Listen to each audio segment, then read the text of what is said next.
Good afternoon. This is Felicity, and I'm speaking to you from my library.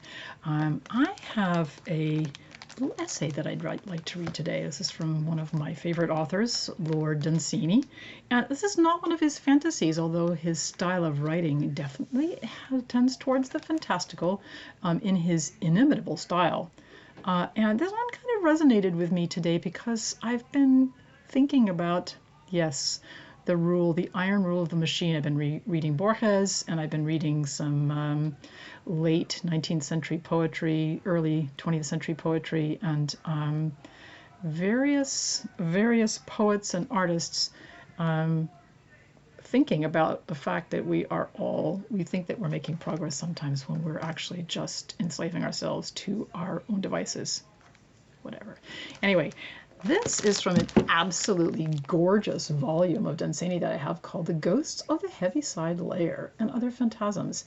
And it is a collection. This is obviously very posthumous. This is not one that he put together in his lifetime. This is published by Owlswick Press in Philadelphia, and it's gorgeous. It's a really beautifully done book. Yeah, there's a couple of little illustrations in it, which are kind of fun. It's got some of the older ones too, but it has a whole set of new ones by Tim Kirk. This particular one was published in 1980, and it has a collection: stories, which are the fictions, essays, and a couple of plays. So this was fun, and I finished very quickly the stories, and I'm now working my way through the essays and finding them well worth the trouble. The one I selected for this afternoon is called Nowadays, dedicated to the Poets Club. I will ask the reader to approach with me in fancy any great city. Let us suppose the open country to be already behind us. A somber look has come upon the sky, a trodden look on the grass. The air has the look of brooding over some regrettable thing.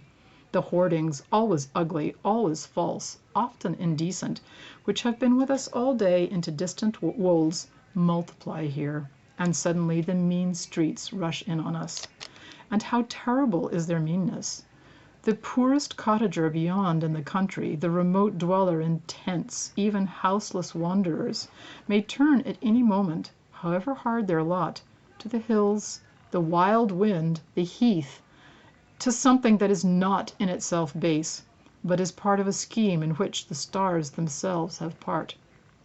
But in a town, the night is a glare of factories and the day an asset, and night and day they are reading, children and grown men always reading whether they will or not. Reading till they hardly even know that they read any longer. And what do they read? All that is basest, all the mean, cunning words of the advertiser praising his poisonous wares, which no government dare put down because they know that the power of the fraudulent cure is too great to be attacked either with safety or remunerative applause. So the poster stands unchecked, the literature of a people stands in this den of man, the modern factory city, a record of man's ambition. Surely, as one looks at all these things, one's mind is on a high, dangerous place, with the gulfs of pessimism all black beneath it. It is then that one turns to the poets. One sees the holy traditions, the cloak of Homer, being passed reverently on. I hear them say that there is no poets nowadays, and I listen respectfully to that judgment whenever I hear men utter it, for it is no less awful a thing than judgment upon themselves. It means that they are all alone, without an interpreter. For how can one view and understand so old a thing as life, or so new and strange a thing as this varying age, so full of machinery and politics, without the help of those rare minds that look without reeling upon essential things? There are only two ways of understanding life. We could do it ourselves, no doubt, if we had the time, but 80 years and 10 are not long enough, nor is the time long enough, though one add to that span 20 or 25 of those extra years that the psalmist says are all labor and sorrow. There are only two ways of understanding life. One is to find some ancient folk, some age-old peasantry, and borrow from the storehouse of their wisdom, which they have had leisure to fill while wars and earthquakes troubled the thrones and citadels of kings. I never hear a nursery rhyme nor an old saying, but it comes to me in this age that trade and politics have made so sordid, like a little cool breeze into a stifling town out of some far quiet hills. And the only other way of which I know to come at the meaning of life and the scheme of man is to turn to the poets. No man in his lifetime indeed can understand it, and I do not think that any poet would claim to or would pretend to know more than any other man. But then at moments unknown, always unexpected, there comes that clear voice in his mind, and with a feeling surely of ignorance and of awe, he finds himself speaking of cities he has known and byways he has trod in lands where the desert has long since covered all, coming back again to its own where the historian can only guess and the traveler durst not go. He speaks of things that were before cities began, and of gods that walked with him in the prime of the stars. The voice passes like the wind in the Gospel of John, and he is only a man again, with a man's humiliations. It seems to me that in some way beyond our understanding, the poet, in the depth of his experience and the wide range of his knowledge, is to be compared with the many generations of a whole people rather than with individuals, and the final product of the culture of man seems to be little more than a return to a certain simplicity that was long since. Never, as in this time, it seems to me, have we so much needed guidance from poets. For 80 years machinery has altered and increased, changing and changing again the face of England, changing our habits, our needs, our mode of life, our thoughts, our language, and our very selves. We are proud of it. We boast of it. We are glad that we have changed quicker than others change. And what is it all for? Where are we going? I have not seen the answers in the press. They do not know in either House of Parliament. And the poets go on writing as of old. Sometimes they write of high ethereal things that are as far from us as the gates of the dawn, like that remote, unplaced, undated play, Yeats' King's Threshold. And sometimes they write about our daily affairs, as in Masefield's Widow in By Street. And in the one case I hear men and women say, yes, I would read poetry if only poets would write about the things that interest us, the things of our own time. And in the other case they say, it is too sordid, a poet should not write of such sordid things. Thus they speak when the poet's moth-winged fancy flits down to the very fields that they themselves, the people of this age, have slimed and made foul with gold. And if we do not hear them, if the fashion is to be mending oleographs that the jigsaw hath eaten and not reading poetry, whence then shall we get our wisdom? We are removed, so terribly removed, and utterly cut off from all the simple peoples of the earth, that it is not from them that we shall learn our destiny. He would shift his pipe in his mouth if we asked one of them, and look long in front of him before he spoke, for there is no hurry in the rural places where things have gone easily, but for winter and war, since ever the quiet folk came there far back in the story of time. He would be silent perhaps for a while before he answered, and then would speak with an accent so unfamiliar and words so unlike those hallowed only this morning by the latest editions of the daily press, that we might find something whimsical in such a man, and smile and turn away. So may Adam and Eve, as they left the garden, have found something a little uncouth in the angel's speech. Yet it seems to me, as I watch the glare of our factories, or hear the roar of our towns and the sound going up from progress upon her ravenous path, it seems to me that man has sailed out of his course and is steering by bad stars. And the terrible evil of it is this, that the further he goes, the harder it becomes for him to hear any voice that calls him back. I mean that this recent redundancy and elaboration of speech, of which an example is the ridiculous spectacle of a modern cabinet minister standing up and saying, The answer is in the affirmative, when all they mean is yes. Those pompous and meaningless phrases that eke out sixpence for the needy journalist when all he had to say would fill one line at a penny. And, final horror of all, the language of the advertisement, begotten of avarice and bred in America, all this so rots the mind that true and simple things come to seem false, and men no longer hear when the poet speaks.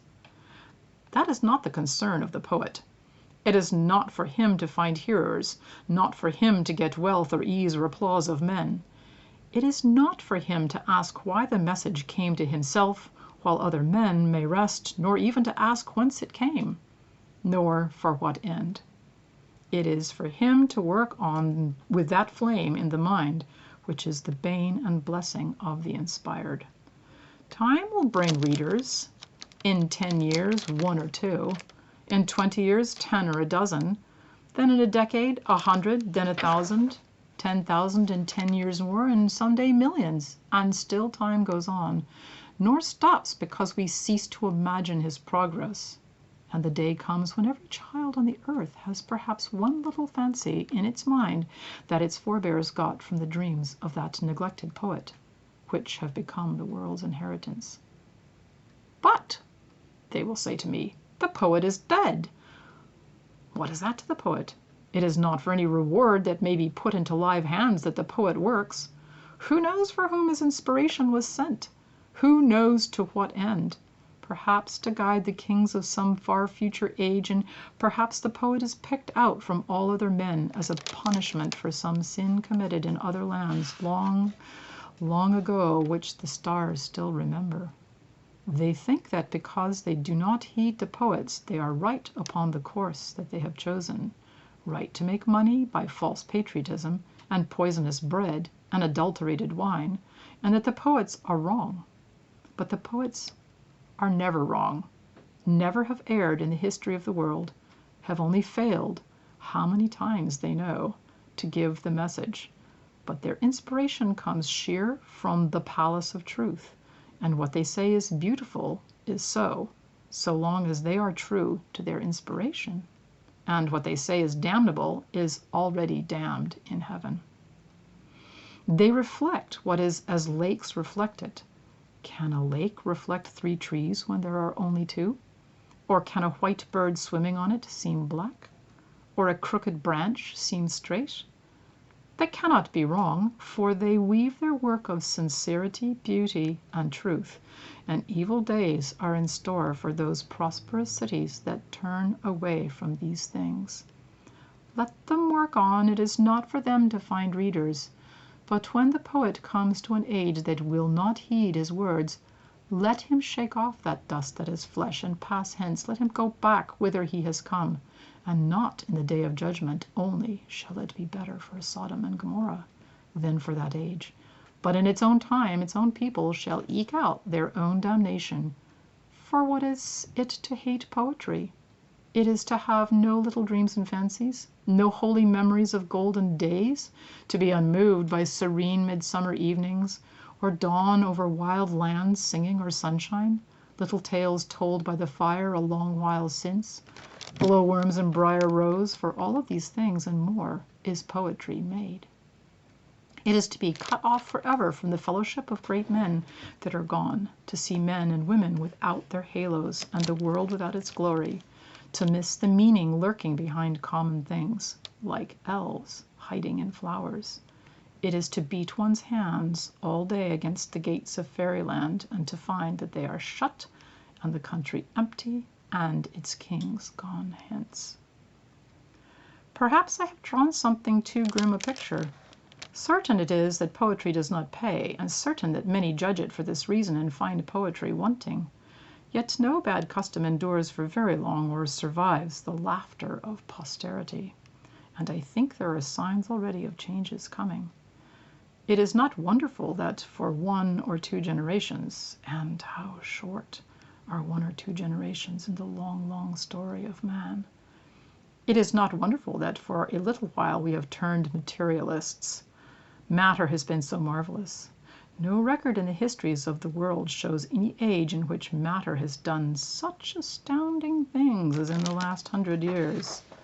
That is to say, matter to the glory of matter, and matter exulting in material things.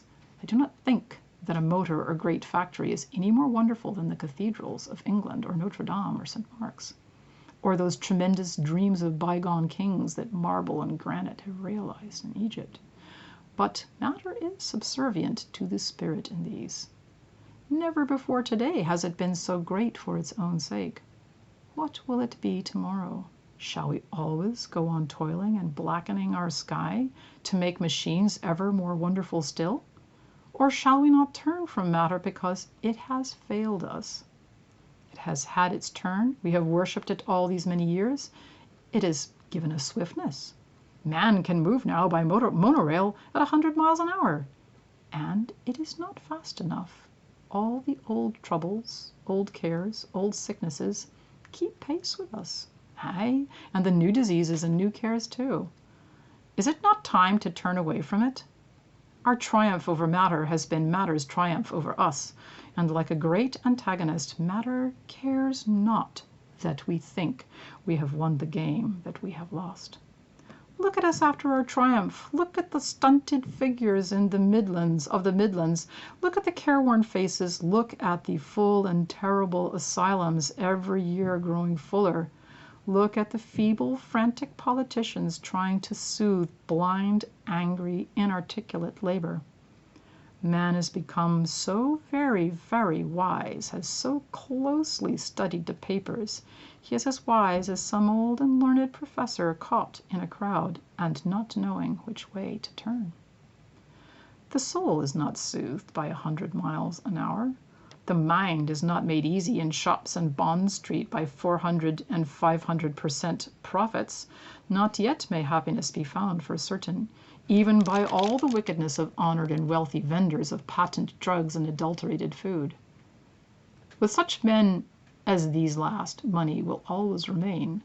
But more and more every year I hope we may find men turning away towards simplicity and beauty, realizing that though money may buy happiness, yet it is only a medium, while the poets have on sale in exchange for nothing those ideals, fancies, and fantasies out of which happiness is made. For not a penny is earned, not a thing done, but it was to help to carry out some man's ambition, to make some little fancy a little easier, and men's ambitions and men's fancies are the poet's raw material. And it is only short-sighted, unpractical millionaires that think that the stamped gold coins which they give their days in exchange for are at all an end in themselves, or that fail to see that that very happiness that they hope their money may buy is often thrown away for the sake of making that money. Oh, all ye businessmen, praise ye money, for I sometimes think it is all you ever get. It may be that before we grow simpler and sincerer, we may grow even worse. A substitute is yet to be found for water, as there has been for beer and salt. It is yet to be widely advertised, sold, and drunk like many other wickedness. But people must some day turn from all these things and go one by one to the camp where the good men dwell, not the poets only, but all who do work for its own sake and do it well. There are two great divisions among them, the true and the sham. I judge them by their works. In one class are all the snobs, all the pretenders, the writers of advertisements, the keepers of shops, except such as are honest, the makers of antique furniture and the buyers of it, the manufacturers of all things that are meant to look what they are not, the lovers of ugliness, not all the sinners, but all that sin meanly for the sake of gain, however honored their stations. And in the other class are the men with spades, men near to the fields and natural like the harvests, soldiers and sailors, patriots, not politicians, common laborers, not labor leaders, policemen, kings, and all, though happily the list is too long, who do any work well for the sake of the work, and not so as to sell it at an unjust price to the first ignorant customer. In this class are the poets, and this whole class should hold fast together to resist the false that is spreading over the world. false knowledge, false work, false food. The rough seafaring men may be ignorant of the poet, but they have the bond between them of work well done, which sets them utterly apart from the mean makers of cough cures and cabinet ministers answering in the affirmative. And of such a class, the poets should be the leaders, for of all materials for labor, dreams are the hardest, and the artificer in ideas is the chief of workers, who out of nothing will make a piece of work that may stop a child from crying or lead nations to higher things. For what is it to be a poet? It is to see at a glance the glory of the world, to see beauty in all its forms and manifestations, to feel ugliness like a pain, to resent the wrongs of others as bitterly as one's own, to know mankind as others know single men, to know nature as botanists know a flower, to be thought a fool, to hear at moments the clear voice of God.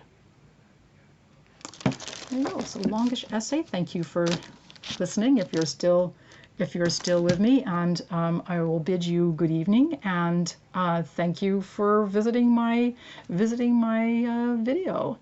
Take care now, and see you later. Bye bye.